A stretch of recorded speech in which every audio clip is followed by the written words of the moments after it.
Our next segment is with Michael Wood. He is the co-owner and managing partner of Ottawa Special Events. Well, they put on some of the biggest events and festivals here in Ottawa, and unfortunately, due to the lockdown, they had to lay off their entire staff. However, Michael Wood turned his attention to helping small businesses here in Ottawa and across the country. When I walk into the warehouse now in September, you know, it was July. I came in on a Friday night and there was no trucks in the parking lot. There was no trucks coming and going. It was Friday night. I was the only one here, and it was the most unnerving feeling ever, because normally we would have 15 trucks out on the road at any time during that part of the season, and just trucks coming in and out. And it wouldn't matter if it was 9 a.m., 5 a.m., 3 a.m., midnight. There was always something going on. In the summertime, we hardly locked our doors because people were just coming in and out, and people were outside cleaning things. And so, yeah, it's been a crazy thing, you know. To look back, and you know, it's almost like the warehouse is frozen in time from when we left March 15th. Everything is still in the same place it was and hasn't been touched in 6 months. I think what small business owners still need is no-fault bankruptcy. So a lot of small business owners didn't put themselves behind a corporation, so they're completely exposed if they don't make it. But the thing is that people don't realize is that on commercial rent, there's a personal guarantee attached to it. Even if you're behind a corporation and you went to get a bank loan, you still had to sign a personal guarantee on that loan. And so if your business collapses, or I don't want to use the F word, I don't want to use the word fail, but if because this is by no fault of our own, if it doesn't work based on the aid that's been put in place, then people are going to be responsible. Their homes are up as collateral, their cars are up as collateral, and these are families, Canadian families, that are going to be devastated by no fault of their own. The future for my business is, I think that I've been, I want to use the word aggressive. I've pushed hard enough, because what we've done is we've pushed pause on everything.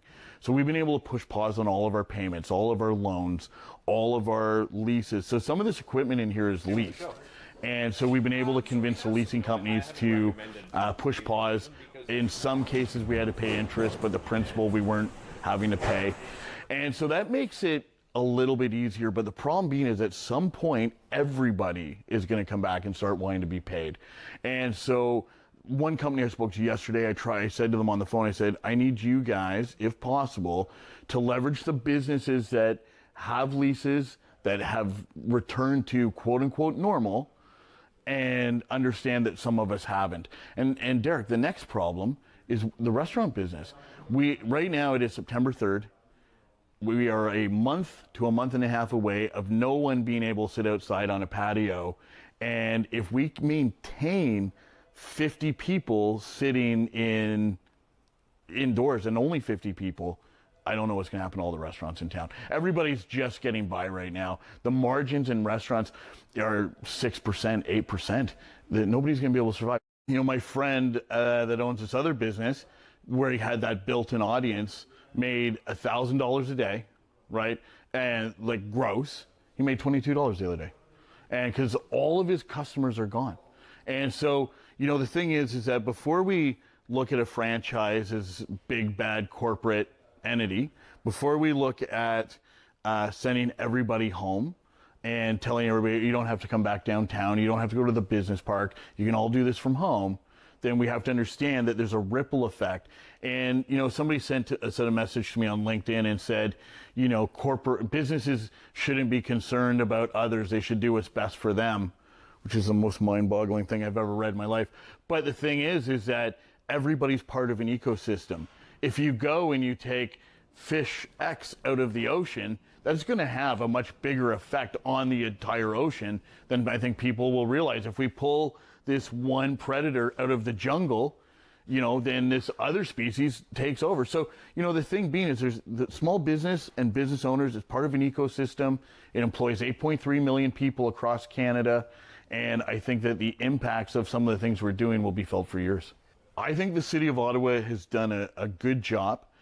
The problem with the City of Ottawa is they're limited. They've got a limited ability through municipal laws to do that much other than promote this message of please go out, please support your local businesses, which they've been doing a great job on. So if people are frustrated with the city, it's really not the city's fault. The city is very limited in their capabilities. And today I'm going to be meeting with Jim Watson, 4 city councilors, and having a round table. And the main idea of this is to have their voices take our voices and push them up the ladder. My message to the community of Ottawa, of course, is, right now we're in Operation Support Local. We have to support our local businesses. These are your neighbors, your family, your next door neighbor that are literally struggling. Because I think, Derek, the next problem we're going to have on top of everything else is there's going to be a massive mental health crisis. I think small business owners right now are skating along the edge of having a complete breakdown. And I think we just have to be kind to everybody. We have to be patient. We have to be understanding, because it's an incredibly difficult time for so many.